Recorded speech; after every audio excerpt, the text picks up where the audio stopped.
What's going on, guys? It's Noah just checking in. Today I wanted to answer a question that I get more often than maybe I would have guessed. And the question is, what is a woman's role when her man is clinically depressed? When I say her man, this could mean boyfriend, husband, significant other.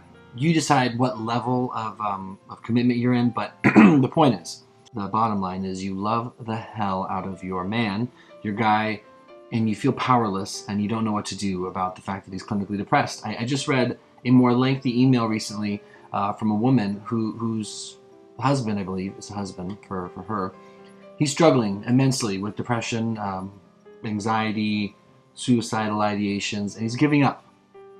And women ask me all the time, what do I do? You know, what's my place in this? How can I help? For the relevance of this video, I am just a man who has survived very severe depression and anxiety and suicidal ideations.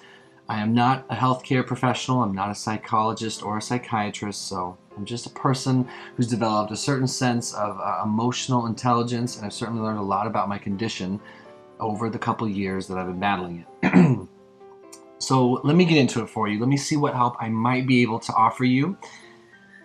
And I would say, and I've mentioned this before, if you've been following my channel, you may have heard me say this, but I would say the most important thing you can do if you're trying to help your man survive his clinical depression is take care of yourself first. I'm not going to go into an unnecessary amount of detail regarding the importance of that, but it's very true. If you aren't feeling emotionally strong or spiritually strong or physically, mentally strong, it's going to be really hard to be of any use to your guy.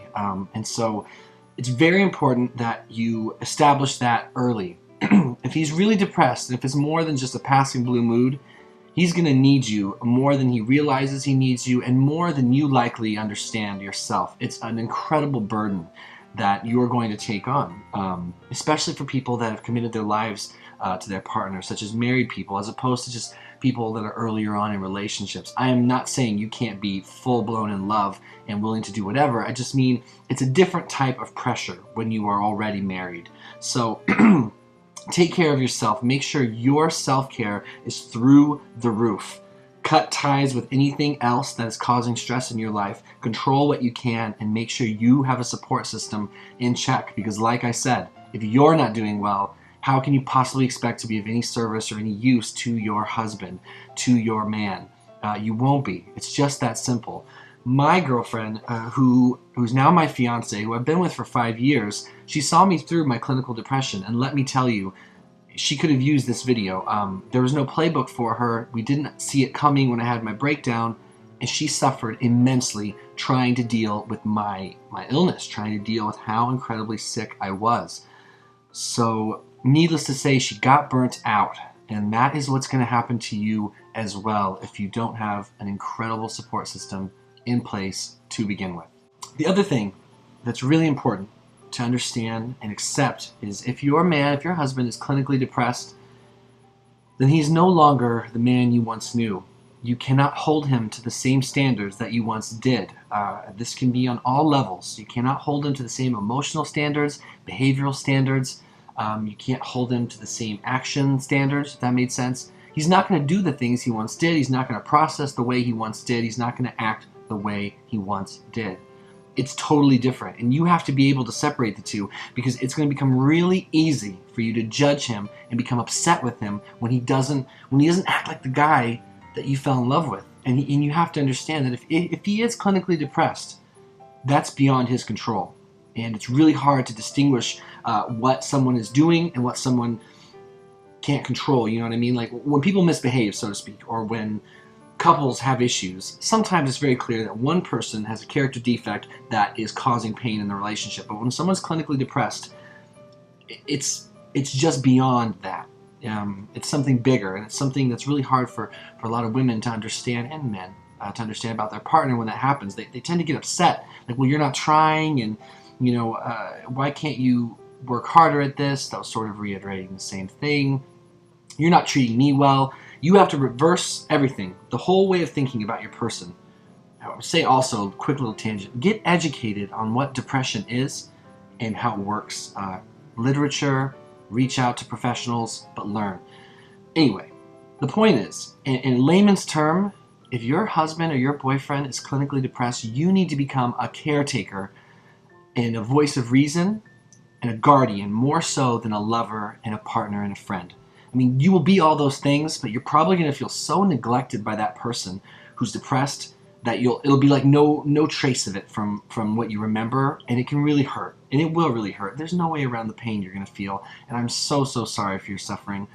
Believe you me, I put my woman, my beautiful, beautiful, faithful woman, through so much, and it was out of my hands in many respects. I was so severely depressed that it just put her through the ringer, and it's going to do the same to you. And if you are committed, and especially if you're married, and if that is your guy, you have to now become a caretaker and a voice of reason. And when the emotional connection starts to come back, when he starts to do better, you'll make up for lost time like I have. That's my wish for you. That's my hope for you. That's my belief for you. But right now, you are his armor. And so it's not your job to fix him, though. Let me make that extremely clear. It is not your job to fix him. He is sick. He is unwell. He is beyond your fixing. But he does need your love and your steadiness and your level-headedness and your dedication, because he's going to give up, I mean, in a lot of respects. And if you get sucked into the dark hole he's in, it'll make things that much worse. So you have to be able to separate the two. He is a sick person. You're going to love him and help him and do whatever you can. So that means entrusting his care into the hands of professionals. Do not, I repeat, do not try to fix him alone. It's not like that. It won't work. Time is the best healer, but he needs professional help if he's clinically depressed, to whatever capacity. This isn't my way of saying, tell him to jump on medications, tell him to do this. There are holistic methods, there are pharmaceutical methods, there are a lot of things he can try. But your best bet is to just get him in touch with the people that are going to be able to actually help you, that have some serious experience. So some of you, I'm sure, feel like, well, my guy doesn't listen. He's not going to do anything. That's a fucking tough one. It's really hard. For me, when I was severely depressed, while I was extremely suicidal, overly vocal, if you will, about my suicidality and my hopelessness, I was very receptive to wanting help because I was so afraid of dying that even though I didn't believe I was going to get better, I didn't deny anything. I didn't say, well, I don't want to do that. That'll never work. I was like, I'll do anything. And so I was easy in that way. Some guys are not going to be easy in that way. But I would just say, remember, in this situation, if they're not thinking clearly and they're seriously depressed, you're the adult. I mean, you kind of let them know what's gonna happen. You set the standard. This is what's happening. You're getting help. You're sick. I love you. I'm gonna support you. You're gonna get through this. You keep telling them that, but you do whatever it takes to get them in the right people's hands. That's really, really important. Another thing is to set up certain boundaries. There's a pressure, I feel like, for women who are married and women who are deeply committed in relationships to be there all the time, to do it all, to be that superwoman, and you can't, not if someone's clinically depressed. So you almost have to take turns, and you have to develop a support system, not only for yourself, but for him, for people that are going to, as a team, get that person well. It takes more than one person. You will get emotionally drained, and then you'll start coming out sideways, making things worse. Don't make things worse. And don't take it personal when it feels like nothing's changing or it's not getting better. Stay within yourself and just do the next best thing, but then set certain boundaries and take time off for yourself to whatever capacity you can. Some of you have kids. Some of you might feel that's impossible. Make it possible. Pull every string you have to. Get some space. Rejuvenate. Revamp. Come back in stronger. And just keep going. Don't give up, and don't let his lack of hope, don't let his despair take away your hope and fire for that person. He needs you, and he will thank you endlessly when he gets to the other side. I wouldn't be alive without the diligence of my woman. I just wouldn't. Along with other people, but Lord knows she had to take on the most of it because she had to see me the most. And she did crack because we didn't have boundaries. We didn't know what to do. She didn't know how you game plan for someone who's sick. And I know in this video I have spoken in a lot of generalities, but you have to believe me when I say these simple concepts, when implemented, make an insane difference. Small, intangible things make a huge difference, and it's consistency. So when he starts to do better, you can reestablish the roles, and then you'll have a chance to let off your hurt. You know, you'll have a chance to be validated for what this did to you. But while he's sick, and if he truly is sick and you believe that, and maybe you can have other people confirm it, don't go there with him. Don't tell him how bad this is hurting you.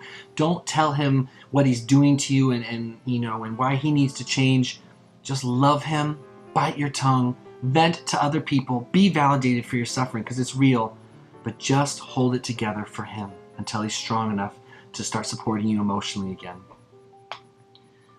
I don't want this video to get overly long, and I don't want to go into specifics for what specifically your guy needs. I don't know. Everyone's different. There's a lot of different options out there. Check out a book called Healing from Depression, or go to the website healingfromdepression.com. Great place to get you started. The man who runs the site, a personal friend of mine, he's a depression counselor, he's an author, brilliant. He knows his shit, and he's been through the ringer. Start there, get some information, but just be brave, okay? And understand that it's going to be okay.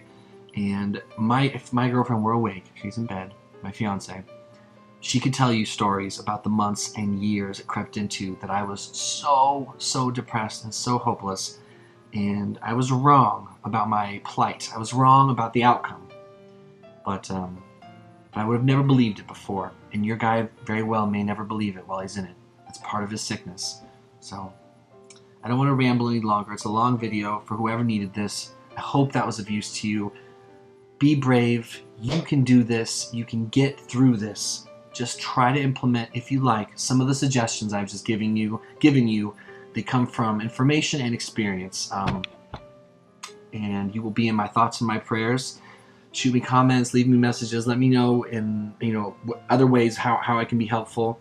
And encourage your guy, by the way. One thing I will say, which I should mention more because it's been such a big part of my recovery, is encourage your man to get his testosterone levels checked. Testosterone, of course, being the most let's say it's the primary hormone in a male, and it really does affect a lot of these things, these mood disorders. So just throwing that out there. That is one specific suggestion for his potential recovery that I do want to mention.